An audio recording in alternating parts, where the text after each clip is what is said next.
Silent night, I only have one wish for the shooting star. Holy night, send me someone to love so I can hold their hand while we're ice skating round the trees in Central Park. Kiss them under the mistletoe. Happy holidays, happy Christmas everyone. It's Sunday and my videos always come out on Sunday. It just so happens that this Sunday is Christmas Day, so rather than not do a video, I thought I'd produce something just a little bit different today. So today's video is going to be a top 10. It's going to be the top 10 images, in my opinion, that I've shot this year, which I'm going to share with you. Some of the images you've seen already on previous vlogs. Some of the images you won't have done because they either haven't been released yet or I haven't put the videos together yet. But hopefully there's something in there for everybody. And at the end of this, I'm going to give away the prints. I've just printed it off. It looks wonderful. And you'll have a chance to win it completely free of charge to one of my subscribers. So stay tuned for that. Before we do that though, thanks ever so much for your support this year. Really appreciate it. If you haven't checked out any of my videos, go and have a look at the channel. There's loads on there for you to enjoy as it's Christmas. So let's go to the computer and I'm going to go through with you what I think are my top 10. So here we go then. Number 10 on the top 10 images of 2022 is this one from Winster. I absolutely love this. I remember being very excited about the future when I photographed this lovely old derelict building. I think it's a barn. It's certainly loads of them around in Derbyshire and other parts of the world, certainly some in the Lake District as well. I've just really loved this kind of subject. I like kind of man-made objects that have fallen into disrepair. I love the way these posts have been leaning against the side. I love the moss on here. This was taken just before the summer. I love the fog in the hills. That was really lovely. Got some lovely drone footage and the sun is just coming up on the horizon. A little bit of mist. Could have done with a little bit more, but actually I just love those colours. There's this bluey, magenta-y colour going into orange and reds. It's what you get first thing in the morning. Sunrise is my very favourite time to photograph, and this was one of those occasions. So that's number 10. That's Winster. This is number 9. If you've been following my Woodland Wednesday series, and if you haven't, I'll put a link or a card just above this and also at the end for you to have a look. But what I've been doing with Woodland Wednesdays is I'll be visiting the same 2 locations bi-weekly and just recording the changes, and this is my favourite of those. This was taken a couple of weeks ago when the colours of the leaves were at their best pretty much. I went there last week and there was nothing left because we had a big wind after this day. There's some misty kind of conditions in the background, which was the rain falling down. And rain is always really good for woodland because it makes the trees and the bark and the branches very lush, the colour very saturated. I've done a video on that as well this year. And again, I'll put a link to the card on that above here. So just look at this, beautiful, look at those colours. Isn't it lovely? Really love that. I love those little group of silver birches in the background as well. So that's number 9. Number 8. You haven't seen this image. Let's put it down again. It's one of those 65-24 crops that I love so much. And this was taken in on one of the Scotland vlogs, which you'll see. This is going to be number 3. This will be in January the 8th, I would say. This is when you'll see this image come to life, but I was just attracted by the fact that this lovely beech tree was just sitting here with its colours going in the middle of this kind of clearing with some conifer trees. And at the back here we've got Loch Lochy and the mountain range, and beside me to the left is about as far as you could go in the car. So it's right at the end. It almost felt like it was just there waiting for me to discover it. Absolutely love it. It's beautiful. I've got another shot of this with another tree here, which I don't think works quite so well. Number 7. This is from the one of my Jersey vlogs, the last one. A lovely sunrise at Portlet Bay, and that is Portlet Tower in the middle there. The composition on this is really strong, as well as the fact that I love the sand being so pristine. The sea is very smooth because that's a 2-minute exposure, and we've got some lovely serene tranquil sky up sitting above it with the clouds looking lovely, and the sun is yet to come up. It was about half an hour, I think, after this was shot. If you look at the tower, this looks beautiful.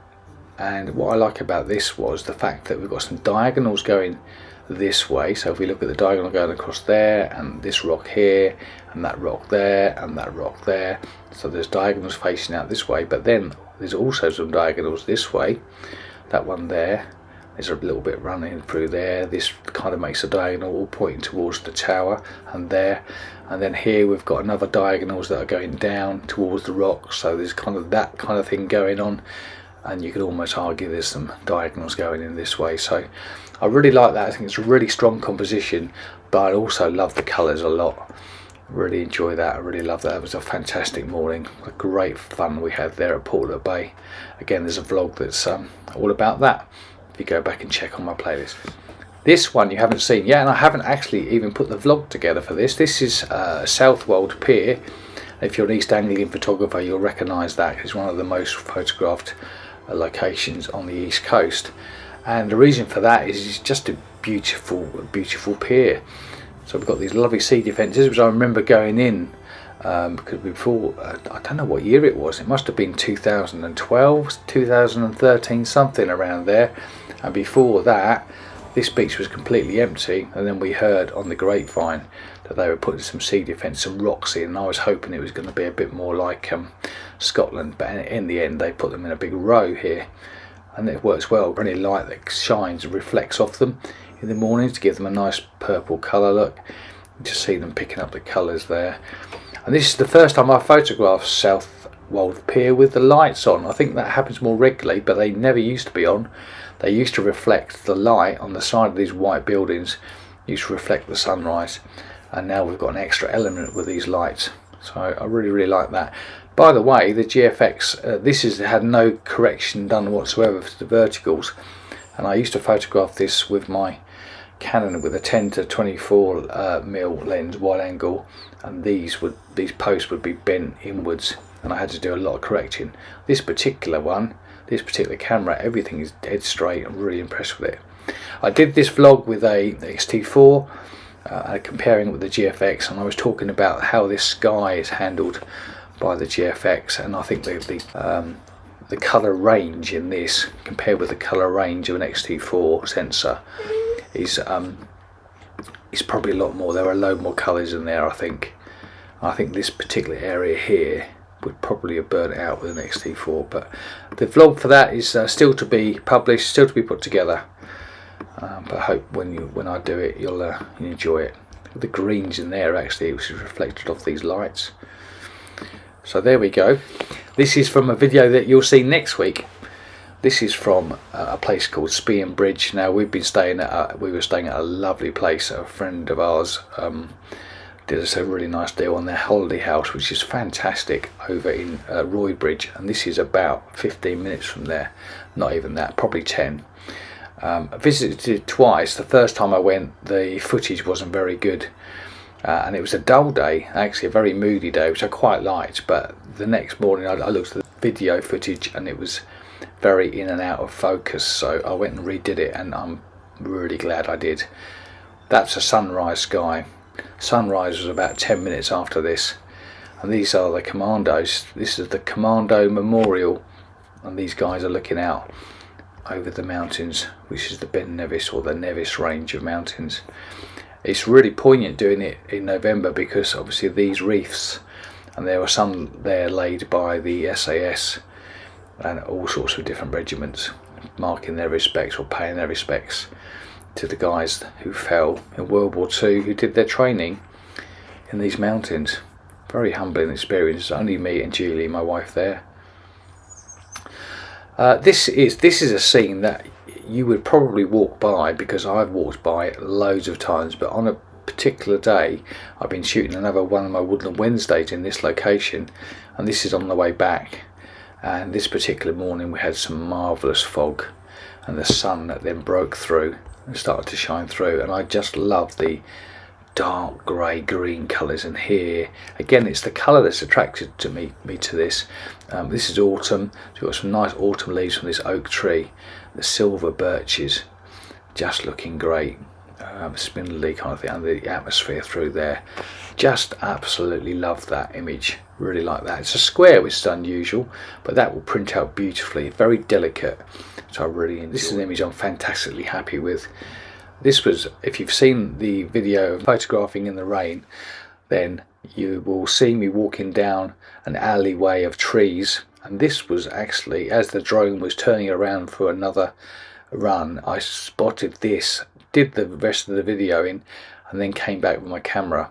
And this is what's called high key, so I talk about exposing to the right, and if you don't know what that is, or you're interested, then go and have a look at that particular video. Why you should photograph in the rain, it's called. But this really is a very high key shot, and I just love this lovely delicate, I think that's a beech tree, just bowing its head here. I've done several crops of this. I've done the 65-24, a 4x3, but I'd really like this square version, and it all works because the background is very light and very high key, very misty. Really love that image. Okay, this is number 2. So this is from the video Falling Foss, how to photograph waterfalls, and this is obviously the waterfall coming down. It wasn't particularly violent because we haven't had a lot of rain, certainly in the summer. This was a long 2-minute exposure, and I've had some comments on my videos about different exposure times for blurred water, and sometimes you need to see the definition in the water. But for this particular one, I really love the fact that this is just blurred completely, because that is really smooth. It draws your attention to these 2 fallen trunks which are glistening in the morning light, and the shape of this as it's cascading down, that one there is very important. This lovely kind of foot almost shape. And I also love this algae that's hanging off here, obviously very wet, and it gives an extra dimension. To the left of here there was some yellows and some browns, and I included a video including an image on that at one point, but I think it was too distracting, so this is what I prefer, this square crop. The main interest really is this tree trunk and the light on it, and just the texture of that is gorgeous, but I do like the background. I'm really happy with that, and that's going to be one of the next things that I print. But that's number 2. So number 1 is this, and this is the image that you could win a print of. This was shot at Flatford. It was actually halfway between Flatford and Dedham. It was shot from the Dedham side. This is the side from Dedham. You have to go across the bridge to go over to those trees there, and I shot those trees before. I've shot them in 2010, which was a 13 image panoramic stitched together, but we had a hoarfrost a couple of weeks ago, and the hoarfrost, any water in the atmosphere gets frozen really quickly onto anything that's a surface. So on this particular occasion we had these lovely willow trees all with hoarfrost on them, and I knew the conditions were going to be good, so I set my alarm, went out early, and when I arrived there were about 10 photographers during the course of the morning. I saw there's 3 of us all queued up, so there's lots of people enjoying the hobby, capturing this. But this is one of those images that I'm not going to be able to capture for a long time. I can't remember, I think the last hoarfrost we had was at least 4 years ago, so I doubt we'll see one very often. But that was just a magical day, and you can win a print which I've just produced of that image, and I'll tell you that now. So that's number 1. So there we go, number 1 image according to me, nobody else.